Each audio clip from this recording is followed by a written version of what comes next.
Are you safe? I don't know yet. Ethan, thank you for not walking away.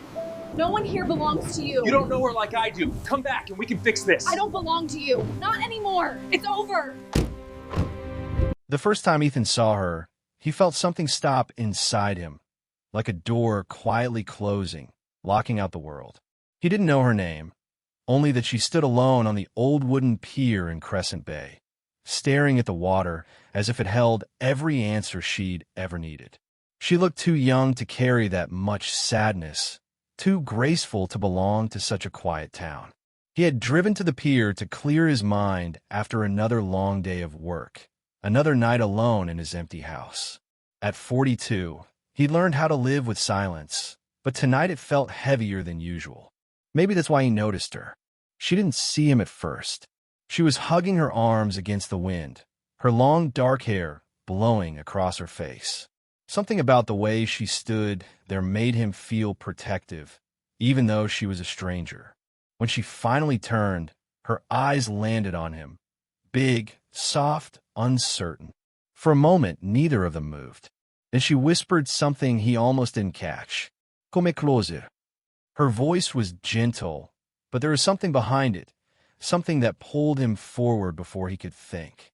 He walked toward her slowly, step by step, his heartbeat louder than the waves hitting the rocks. When he reached her side, she didn't look away. Sorry, she said with a quiet breath. I didn't mean to sound strange. I just didn't want to be alone out here. He nodded, unsure what to say, unsure why he felt so drawn to her.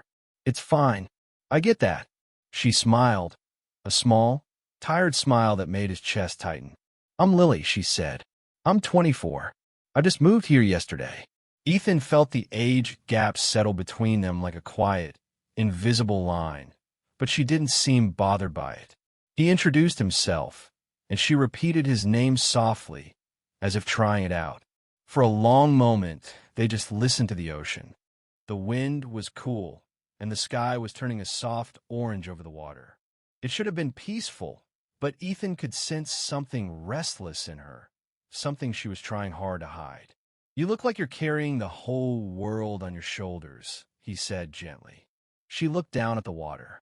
Maybe I am. He waited, hoping she'd say more, but she didn't. Instead, she stepped closer to the edge of the pier and let her fingers trail. You're safe along here. the rail. You say that like you I didn't believe come it. here I to do. start over. And I she won't let said. anything happen People to you. think that's why If someone he finds moves me, to a Ethan, small I don't know what town, he'll but do. I ran. I ran from something I wasn't ready to face. Her words made Ethan's stomach tighten. He didn't know her story, but he felt the weight in her voice. Something had hurt her deeply, something recent. Are you safe? He asked. She looked at him then, really looked. Her eyes shimmered with something unspoken, something that made him want to reach out to her, even though he knew he shouldn't. I don't know yet, she whispered. Those words changed everything. They tugged at him, pulled him in deeper than he expected. He didn't even know this girl a few minutes ago, yet he suddenly felt responsible, as if fate had placed him there on purpose. She stepped closer again, her shoulder almost touching his. Ethan, she said softly, thank you for not walking away. And in that quiet moment, with the sky fading and the sea humming beneath them, he realized nothing in his life would be the same after that night. Ethan didn't sleep much that night. Lily's voice kept echoing in his mind. I don't know yet.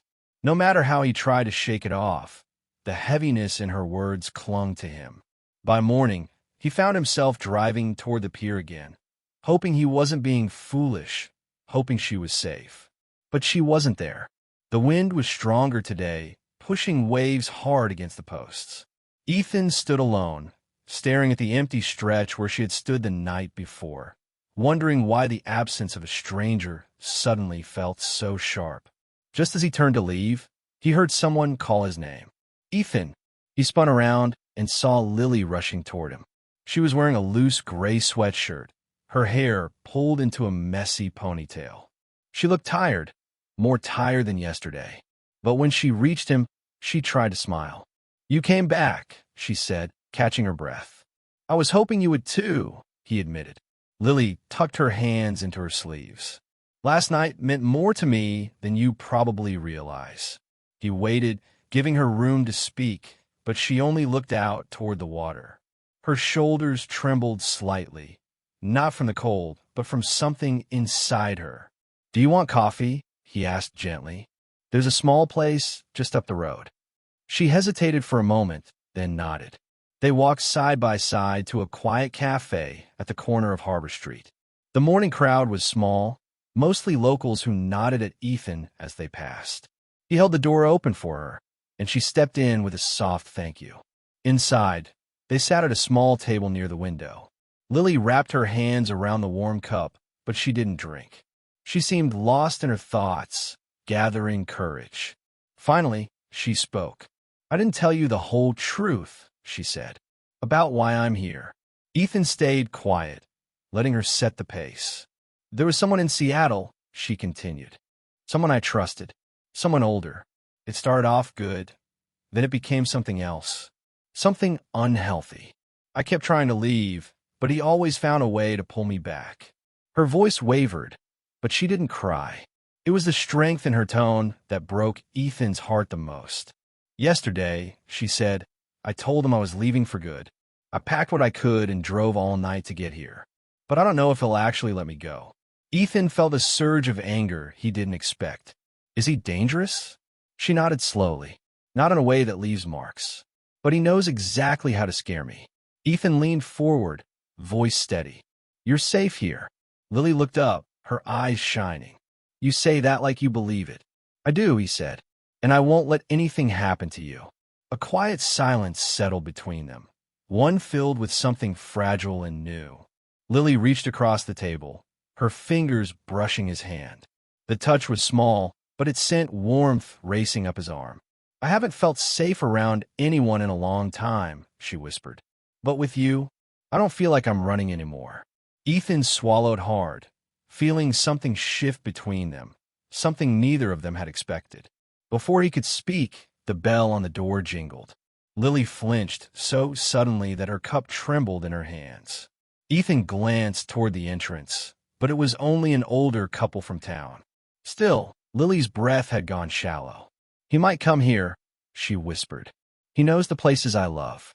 He knows how I think." Ethan tried to calm her. "He doesn't know Crescent Bay." But the fear in her eyes said otherwise. Lily leaned closer, her voice barely a breath. "If he finds me, Ethan, I don't know what he'll do." And at that moment, Ethan understood that this was no simple meeting on a pier. This was the beginning of something dangerous, something deeper, something neither of them could walk away from now. For the next 2 days, Ethan couldn't shake the feeling that the world around him had changed. He found himself checking over his shoulder, watching cars he didn't recognize, paying attention to shadows that didn't seem familiar. Lily tried to act calm, but he could see the tension in the way she held her shoulders, in the way she jumped at sudden noises. Crescent Bay was a small town, too small for fear to hide in. On the third evening, she knocked on his door with rain in her hair and panic in her eyes. "He's here," she whispered. "Ethan, he found me." The words hit him with the weight of storm. He stepped aside, pulling her into the warm light of the house. She was shaking so hard her breath came out in uneven bursts. "Slow down," he said gently. "Tell me what happened." "I saw his car," she said. "The same black SUV. I know his headlights. He was parked on the hill near the beach. Watching. He didn't approach me, but he's here. I can feel it." Ethan locked the door and turned on the porch light. He wasn't sure what he would do if the man showed up, but he knew he wouldn't let Lily face him alone. "You're staying here tonight," he said. "No arguing." Lily met his eyes, and something in her expression softened. "I didn't want to come running to you like this." "I'm glad you did," he said, and the truth surprised him with its strength. Inside, she wrapped herself in one of his sweaters and sat on the couch. Rain tapped against the windows as night slid deeper over the town. For a while, neither of them spoke. The room felt suspended. The world held still between fear and something sweeter. Finally, Lily looked at him. "I don't want to run anymore." Ethan sat beside her, close enough to feel the warmth of her shoulder against his. "Then don't." You don't have to. Why are you doing this for me? She asked softly. We barely know each other. He smiled faintly. Maybe I feel like I've known you longer than a few days. She let out a breath that sounded like a small laugh, then leaned her head I against his warned shoulder. you, Ethan. It was a Stay away simple from Lily. gesture, but it Get broke off my something property. open You're inside scaring him. her. He lifted his hand and gently brushed a strand of her hair away from her face. She closed her eyes, leaning into the touch. Ethan, she whispered, I feel safe here. With you. The moment was tender, almost fragile. He didn't move, didn't push, didn't rush. He simply let her rest against him, letting the connection between them grow slowly, honestly. But the peace didn't last. A sudden flash of headlights swept across his windows. Lily bolted upright. Ethan was already on his feet, heart pounding. He moved to the window, lifting the curtain just enough to see. A black SUV eased to a stop across the street. Lily covered her mouth with her hands to keep from crying out. Ethan turned toward her. Stay behind me. The SUV door opened, and a man stepped out, tall, sharp-faced, wearing a dark coat. Even from a distance, Ethan could feel the cold in the man's stare. He began walking toward the house. Ethan's pulse roared in his ears as he opened the front door and stepped out onto the porch. Rain dripped from the roof, tapping a fast rhythm between the two men. You're Ethan, the stranger said, voice calm in a chilling way. I'm looking for someone who belongs to me. Ethan's jaw tightened. No one here belongs to you. The man smirked, as if amused. You don't know her like I do. From behind Ethan, Lily's okay. trembling voice broke through. I've got I don't you belong now. to you. Not anymore. Everything The man's is gonna eyes be flicked all right. past Ethan toward her, and something dark flashed in them. Lily, you're confused. Come back and we can fix this. Ethan stepped between them more firmly. She's not going anywhere with you. For a moment, the man measured him, calculating, emotionless. Then he took a step back and smiled a cold, knowing smile. This isn't over, he said quietly. Not for any of us. He returned to his SUV, the engine growling to life before he drove off into the rain. When Ethan closed the door, Lily fell into his arms, shaking uncontrollably. He held her close, feeling the fear leaving her in waves. It's over, he whispered. He won't touch you. I promise. She looked up at him, tears mixed with rain still clinging to her eyelashes. But this time, there was something new in her expression, something full of trust and hope and the beginning of love. Ethan, she said softly, don't let go. I won't, he answered. Not now. Not ever. And as the storm settled outside, she rested her forehead against his chest, finally letting herself breathe. Nothing in their lives would ever be the same, but for the first time, neither of them wanted it to be.